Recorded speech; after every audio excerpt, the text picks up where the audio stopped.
Hello, Clever Habits Tribe, and welcome back to the podcast. This is the Clever Habits Podcast, where we interview bilingual professionals from all over the world to give you some tips and tricks. You can hear about their successes and ongoing struggles. Today is a special one because we have a dual interview. This is going to be amazing. We have Abril and Paz from Glopser GmbH in Switzerland. Now, Abril is from Mexico and Paz is from Spain. So we have to figure out what's going on here. Thank you guys for double teaming us today. Hi, thank you for inviting us. It was Abril's idea. She said, if I can Paz come too, I'm like, okay. We're a team, and I think it is nice to have the whole picture about the business. Basically, we are building the company together, so that's pretty cool. Yes, nice. I think you are the second Spanish and Mexican team that we've seen. Hi, Paulina and Ida. They're the first ones. So tell us a little bit about that. I know you have a language in common, but how did you two meet? We met for a friend in common. Abril, in fact, she's the founder and the owner of the company. And she was looking for someone to help her to grow the company. So she told a friend in common that she was looking for someone. In fact, she also put the offer online, but I didn't see it because I wasn't looking for that specific kind of job because I'm a marketing specialist. So I was focused on marketing jobs. But when that friend told my husband that she was looking for someone, I thought that maybe it could be a good idea. So I wrote her an email and now I'm here. Okay, cool. So tell us a little bit about Glopser, Abril. What exactly are you guys doing over there? I have 10 years of experience in the procurement area, not just in the specific terms of the legal part, but all the product life cycle, since you have an idea till the business plan, to sourcing and purchasing, till the product reach the hands of the consumer. 3 years ago, when I came here to Switzerland, I started studying a little bit coding. My background is marketing and I have a master in business and economics. So I didn't know anything about coding, but I thought maybe a platform is really good idea to connect suppliers and purchasing. After we developed the software, we started talking with the clients about, maybe we can support companies with the whole process. So it's basically what we are doing, or how I started. It was from my background, trying to help them with the more financial part and with the sourcing part. At the end, for me, was a really important point when I think about hire someone. It was someone who can complement what I know I'm usually doing, and Paz is a perfect match because she's doing all the other parts. So we can tackle the same problem or the same product from different angles. I'm looking more for this financial part or sourcing part, and she's looking for the brand. Yeah, all the strategy under a brand, connecting with all those facts that are very important about a company. So who you are, where are you going, or your products and all the things that you do and produce have to be aligned to this strategy. This is teamwork. Exactly. That's amazing. So you mentioned a little bit before you're in Switzerland, and Switzerland has 4 different official languages: French, Italian, German, and Romansh. It must be weird because both of you, your native language is Spanish. You're using English for work. And then in Switzerland, they use High German for writing, but then Swiss German for talking in the street. So how is that going? Challenging. Yeah, she speaks German. Yeah, Hochdeutsch. They say Hochdeutsch for this standard German. For me, the hardest part of this is what Abril told you before when we were speaking a bit of private, that German is the official language, but they speak Swiss German on the street. I live in a small area in the city center in Zurich. There are a lot of Swiss German people. So they speak to you because it's normal. I understand that in Swiss German. So I always try to listen very carefully. And when I understand one word, I reply about that word. So sometimes it is right and sometimes not, but it's a way to learn, to be brave and to try to Practice. yeah, to practice it. Yeah, but her German is good. Mine still not. It's difficult. We learned High German in the school, and the schools are open for High German, and they told you, okay, till you reach the B1, you can really start learning Swiss Deutsch. Swiss Deutsch is different in each German area. Every 100 meters is a different Swiss Deutsch, so it's a big challenge. Okay. Yeah, Yeah, but that's very brave, Paz. And Abril is like, yeah, I understood that word. What are you talking about? I do that. I promise I do that. yeah. They really appreciate it. I need to say, like, Swiss people is really friendly. When they see you are making an effort to understand and to try to learn German, they quickly change to High German. It's not like they keep talking to you in Swiss German. They realize and they completely switch to German. If in a certain point it's really difficult for you to speak German, they change to English, because in the average, everyone can speak at a really good level. Everybody, you ask, do you speak English, please? Just a bit. And then they speak a very good English. Yeah, what's up with that? Yeah. But I think it happens also in Germany, because we have to call some suppliers from there and speak to them, and they speak a super good English. Yeah, I guess they're super modest, but as bad as you guys have it in Switzerland with the Swiss German, each state in Germany has their own type of German. Grew up in a small island in Spain. It's called Menorca. I don't know if you know it. It's the join of three islands, Menorca, Mallorca, and Ibiza. And I was living in Ibiza before coming here, but I grew up in Menorca. And they speak Catalan. But they have special Catalan, a different Catalan than in Catalonia, than in Barcelona, and a different Catalan than in Mallorca, and a different Catalan than in Ibiza. So I speak all those Catalan languages, or almost all. I'm very respectful about that, because it's the culture of the people. If they grow up speaking this, and I have that, it's our obligation to protect it. So I hope to understand Swiss German maybe in 5 years, but I want to do it because this is linked to their culture, and I value it a lot. Yeah, that's a good point from your personal experience. Now, growing up on a smaller island and then moving to the mainland, was there a bit of culture shock for you when you did that? No, yes and no, but I grew up in Menorca, but then I went to Madrid. So I studied there my bachelor, and I was there 5 years, and then I went to Barcelona. It's a quite big city too. And then I went to Ibiza, and I passed the last 7 years in Ibiza. It's another island where I met my husband. But I always had that feeling that I wanted to travel and to have an abroad experience. My husband found a work here 1.5 years ago, and we decided to come. I quit my job after many years there, and we came here to live another experience, and I'm very happy. I think this is an experience that everybody should live, because you learn a lot, not just about culture or about cities, but about people, and I feel very grateful. And I think also about yourself when you're going out of your comfort zone, like you learn about language is a challenge, right? Every time you make as simple things like, oh, I have a bank account. Yeah. And I couldn't do it in German. In Switzerland, that's a good point. It's not easy, but it's nice. Yeah, it's funny you mentioned bank accounts, Abril, because I was going to ask you about that.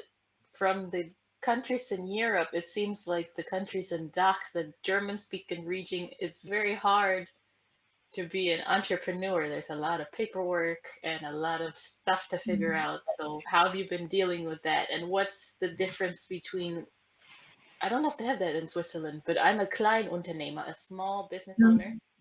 And then a GmbH is much bigger than that. So if you could explain the difference and some of the challenges you had, that'd be great.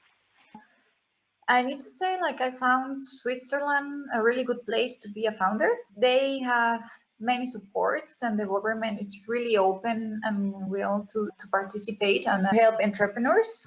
I think there is around 80 or something % of the economy here in Switzerland. There is a lot of people who is working freelance. The name here is Einzelfirma, if I'm not wrong. And it's really easy. For example, there is a lot of institutions from the government where you can apply and they support you with everything, since courses, they can give you coaching. They have many platforms to support the entrepreneurs. There is this legal part where I was completely blind, but as I told you, I was studying a little bit of coding, and then I apply here for a prize that is there is an institution called InnoSwiss. We enter in this challenge and they really support me to whole process. The biggest challenge also here for startups is there are a lot of startups, right? The challenge is how you can go out of the average and start growing your business from there. Yeah, good point. And now, as we say in English, everybody and their mama wants to be an entrepreneur.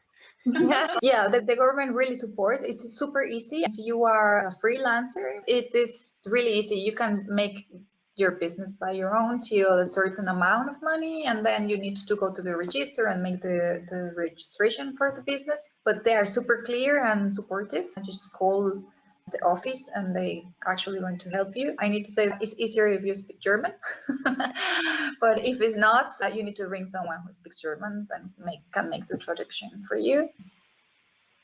Okay, that's good to know that there are some supportive agencies. In Germany, it's a little bit harder because, like you said, not as many people at the offices speak English, or you're asking for something and they're not quite sure what you need. So that's another language challenge. Yes. No, here they are really open. And also there is a big market here for venture capitals and investors looking for startups. They want to make the second hub after San Francisco for startups. So yeah, we have here for example, in Zug, there are a lot of companies working on Bitcoins and all the tech companies. We have here pharma, and what is the other? Biotechnology also is a big market here. So yeah. All right, I have two people that I need to introduce you to from last season. Maybe you guys can work together. We had Luis Gomez. He runs Trade Nations in the UK that also does trade between the UK and LATAM. And Hugo Garduño, who is running a for-profit social entrepreneurship for farmers in Mexico to help them to sell their goods. But we'll talk about that off. Yeah, of course. Now, I want to hear from you guys because you mentioned that Glopser is about procurement of commodities, but a lot of the listeners might be, okay, what do those two words mean? What is procurement and what is a commodity? So, Paz, Abril, please explain for us. Procurement, this is also a big topic. In Mexico, you say, I am a buyer. Everyone is going to understand you are doing the whole process since you choose a product till you put it in the hands of the client. But here, everything is split. So you need to say, no, I'm doing category management plus procurement. It's more about how you buy, what to buy, and when you buy. One of the strongest values we have here is we build relationships between the supplier and the buyer. It is really important to have these pillars really strong because your suppliers are one of the main players in a company. So we try always to build this connection between both in a long-term relationship. A commodity, it is anything that you can buy. A commodity can be a napkin, or can be a table, or can be a computer, or maybe can be something that you need to produce your final product. I don't know, maybe you need bags for your packaging or something like that, but it's a finished product. Something that you easily can change the supplier because it can be part of your main product, but it's not specifically your main product. For example, companies who are buying paper for print the tickets. So the print paper can be a commodity. Merchandising also can be a commodity if it's not part of your main business, like the USBs they're giving away, or all these kind of products can be a commodity. Plastic for some industries are also a commodity. Yeah. All right. Then that makes a little bit more sense for me. Your specialty is mostly between Europe and Latin America. So are there particular commodities or different industries that you're working with so far? How's that going? We can work for any industry. It won't be fair to say that we are specialists in all the industries all over the world, because this is obviously not true. But we are experts in finding, sourcing, and negotiation. So maybe if we have a potential client that is expert, or he produces something that is new for us, we of course tell this to the client, but we know that we probably will be very good sourcing his commodities or needs, and then negotiation, because this is our kind of expertise. Yeah, with the consulting, we are really flexible. We have different kind of industries. So what we know with the consulting is we have the method, no? So for us, it's easy to change and say, okay, now we're buying packaging, or we're buying kitchen tools, or we're buying something for oil. We're pretty flexible with consulting. The software is where it's more specific, just for this kind of transactions. We want to start with commodities, but actually buyers can use it for everything they want. They can try it with every product. And we see we have around 20% of savings on time, and between 20 and 50 in some specific locations in cost. Wow. Okay. Yeah. And now with Corona, a lot of companies are struggling, and they are looking deeply into the processes. And if we can save money or time there in order to them to keep their employees, it's good for us. It's not just saving for saving, it's saving because they can reinvest if they are small companies, or they can keep going if they are big ones. I like how you mentioned there, Abril, that the process, the principles are the same. You just have to tweak it a little bit for each client. That's a really good mindset. Mm-hmm. Plus, you're doing good with the tag team. You're like, we got this. Don't worry. Yes, yes, we are. Yes, we are doing everything together because it's the two of us here in the office. So I always joke with this, that I spend more time with you than with my husband. Almost awake, yes. So yes, we are, of course, we are a team. It's very easy to work with Abril. It's an honor for me to be part of this company. Well, you both seem very chill. But do you ever have times where you don't understand each other? The other day, in fact, we discovered, or we didn't discover, but we spoke about that Spanish people, it's more straight to the point. I don't know if aggressive is the word, but they are more straight to the point speaking. And the Latin Spanish speakers are more sweet. We were laughing about they don't used to say no, but maybe we can, maybe later. And Spanish people is like, no, we can't do that. So we were speaking about that. She told me like, you have to be more like, yeah, something. You're right, I should. Oh man. One of our past guests who was from Mexico, she said that Spain is what happens when you put Mexico and Germany in a blender. That's yeah. It's true. Yeah. It's not just the words, because we use different words, and even if it is the same language, we have differences. It's also this cultural thing. Oh, maybe it was super direct. When she asked me, sometimes I see I'm telling the whole story to say just one thing, and I feel like, okay, no, I need to make the short code. Make the story short. Yeah. Yes, it's good because you complement each other, so that's good. Yeah, we do, and we learn a lot. So yeah, different words. She told me the other day, like this stuff, it's chafa, and I say, what is chafa? So we are learning other kinds of Spanish too. Okay. I have the same problem with my husband because he's a native speaker for his language, and I learned it later. So I speak a different dialect from him. We're always confusing each other. It's horrible. What did you say? Oh, okay. Yeah, my husband is also Spanish. The first time we live alone out of Mexico, because I met him in Mexico and he used to take a lot of Mexican words. But when we came here and we started to set in the house, it's when we realized how different is our Spanish. We are been double checking everything. Like, what exactly do you mean with that? What do you want to say with that? Because yeah, they are funny words. Yeah, that's a good way to end a disagreement and be like, I don't understand why you're mad at me. Tell me Yeah. again. Oh man. Now don't go away, you guys. We're gonna have a quick word from our sponsor and then we're gonna find out how do you speak English so well. So stay right there. And thank you for everybody who's watching. As you can see, we are having a good time.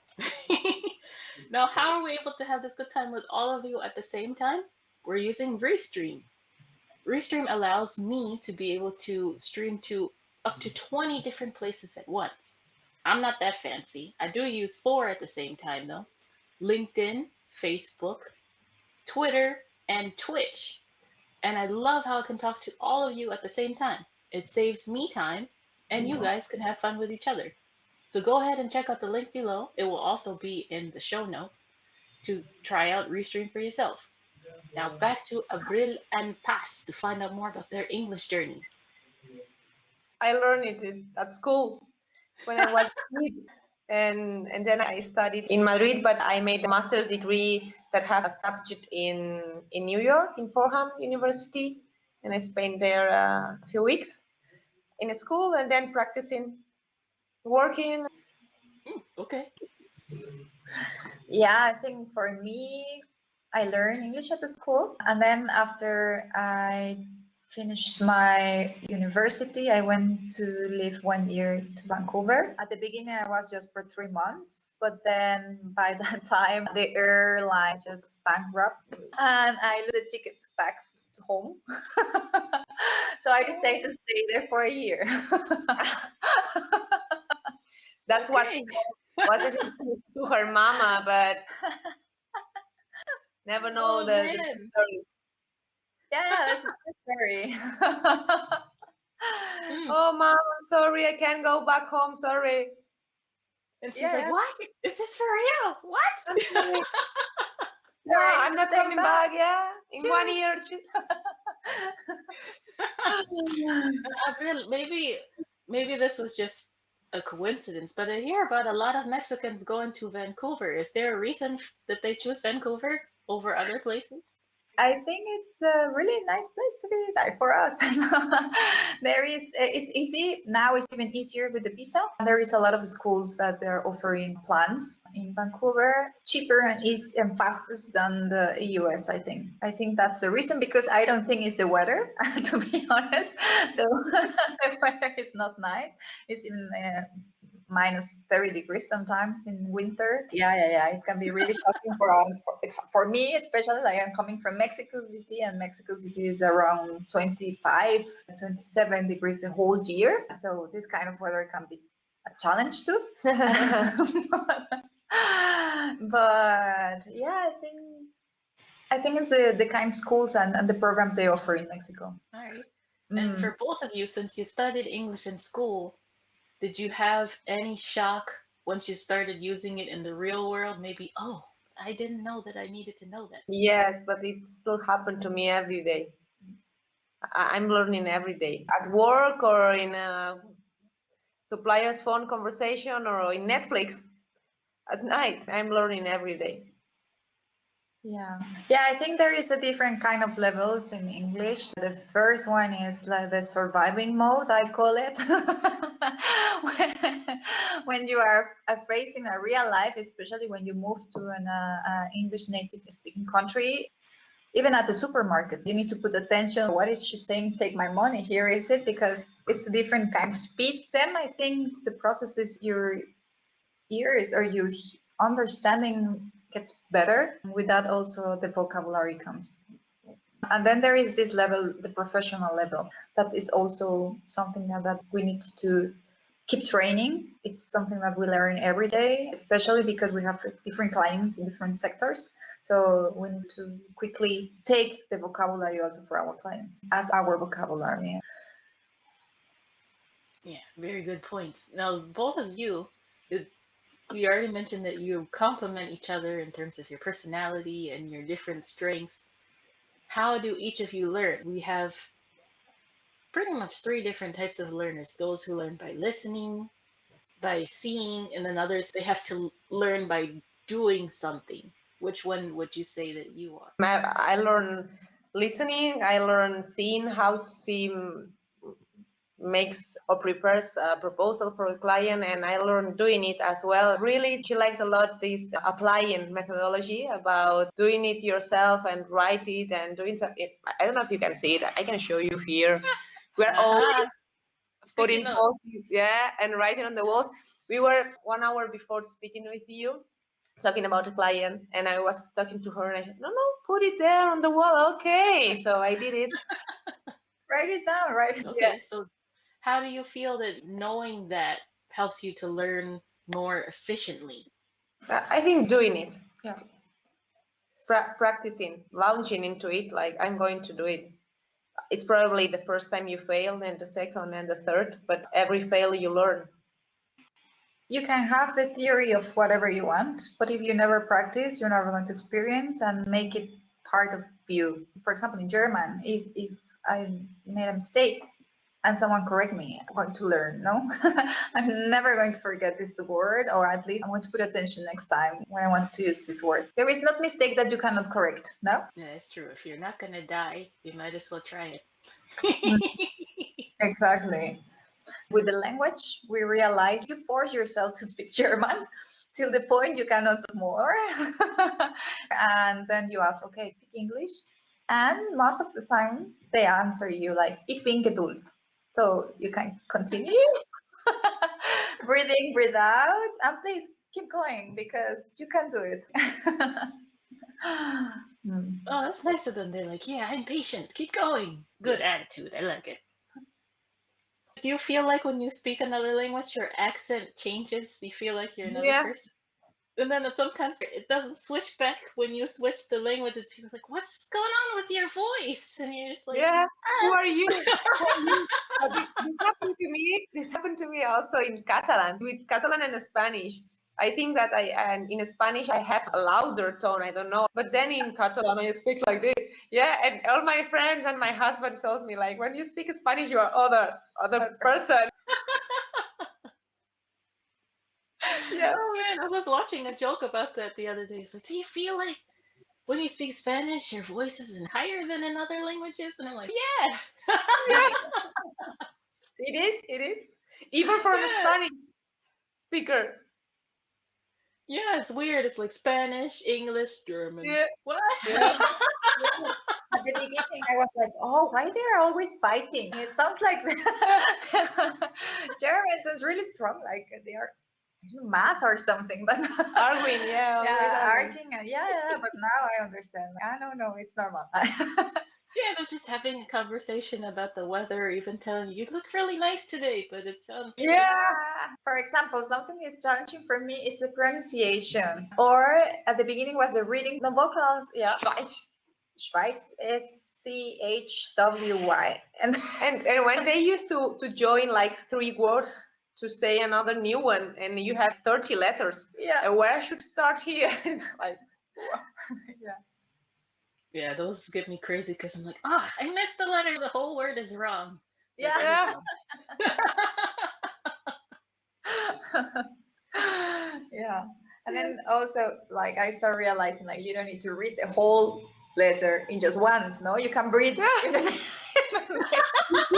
You just breathe and make a pause and a pause sign in the middle of the word. Otherwise, Otherwise, you'll turn blue and they'll be exactly. It was a German compositor that killed her.